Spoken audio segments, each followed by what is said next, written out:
Hello guys, welcome to YouTube channel Cook with Rahul.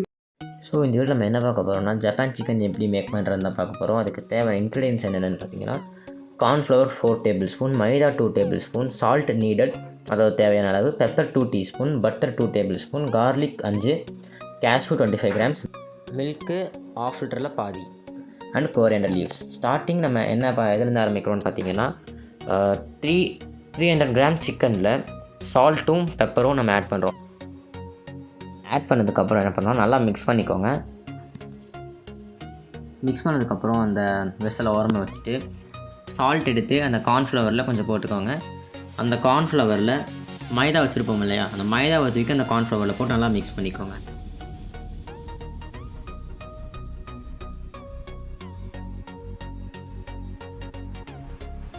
Mix பண்ணதுக்கப்புறமா நம்ம already வச்சு அந்த சிக்கன்லேருந்து ஒவ்வொரு சிங்கிள் பீஸாக எடுத்து அந்த மிக்சரில் கோட் பண்ணி எடுத்துக்கோங்க.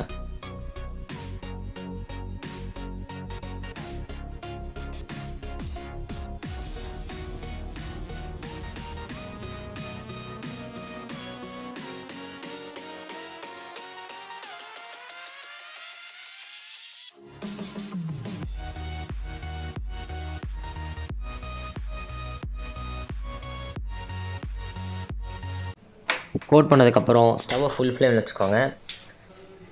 மேலே ஒரு பாத்திரம் வச்சு அந்த பாத்திரத்தில் ஃபுல்லாக எண்ணெய் ஊற்றி அந்த எண்ணெய் ஹீட் ஆகிற வரைக்கும் வெயிட் பண்ணுங்கள். ஹீட் ஆனதுக்கப்புறம் அந்த கோட் பண்ணி இந்த சிக்கன்லேருந்து ஒவ்வொரு பீஸாக எடுத்து அந்த ஆயிலில் போட்டுக்கோங்க.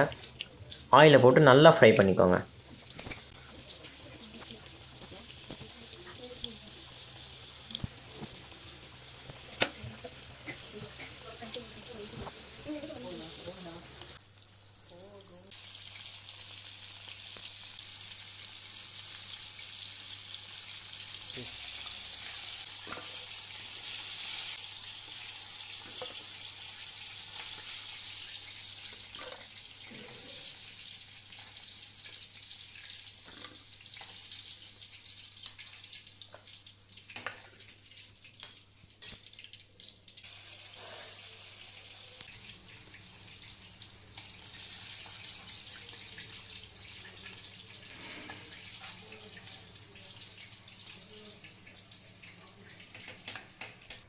ஃப்ரை பண்ண சிக்கனை அதே ஆயிலில் மறுபடியும் போட்டு இன்னொரு டைம் நல்லா ஃப்ரை பண்ணிக்கோங்க. எதுக்காகன்னா ஒரு அந்த கிறிஸ்பினஸ்க்காக தான்.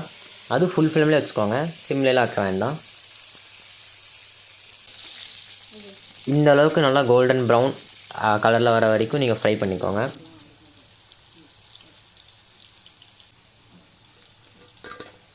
ஃப்ரை பண்ணதுக்கப்புறமா நம்ம எடுத்து வச்சுருந்த பட்டர் வந்து அந்த பேனில் ஆட் பண்ணிக்கோங்க. நல்லா மெல்ட் ஆகிற அளவுக்கு இது பண்ணிக்கோங்க. அதுக்கப்புறம் நம்ம எடுத்துருந்த கார்லிக் வந்து நல்லா சாப் பண்ணி அதில் ஆட் பண்ணிவிட்டு நல்லா மிக்ஸ் பண்ணிக்கோங்க.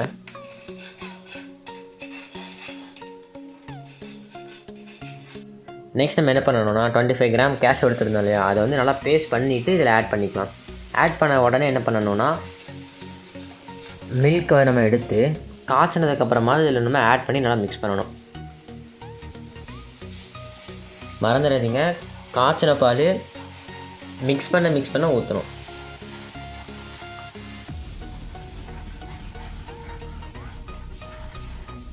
எது வரைக்கும் மிக்ஸ் பண்ணணும்னா அந்த இப்போ நம்ம அந்த மில்க் ஆட் பண்ணதுக்கப்புறம் அந்த கன்சிஸ்டன்சி வந்து லிக்விட் கன்சிஸ்டன்சியில் இருக்கும். அது வந்து கொஞ்சம் திக்காகிற அளவுக்கு நம்ம வந்து மிக்ஸ் பண்ணணும். மிக்ஸ் பண்ணதுக்கப்புறம் சால்ட் உங்களுக்கு பத்தலை அப்படின்னு தோணுச்சுன்னா சால்ட்டு கொஞ்சம் ஆட் பண்ணிக்கோங்க.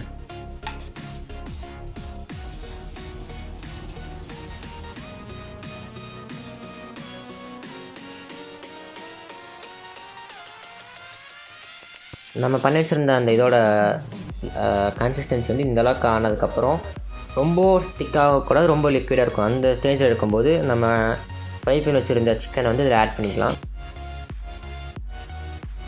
சிக்கன் ஆட் பண்ணிவிட்டு நல்லா மிக்ஸ் பண்ணிக்கலாம்.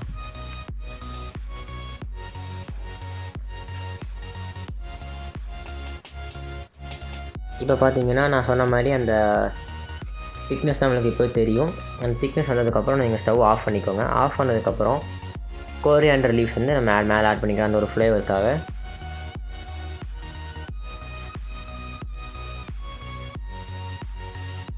அவ்வளோதான், நம்மளோட ஜப்பான் சிக்கன் வந்து இப்போ நல்லாவே ரெடி ஆயிடுச்சு. ஸோ இப்போ எப்படி இருக்குன்னு சொல்லிட்டு நம்ம சின்ன தம்பிக்கிட்ட கேட்கலாம் வாங்க.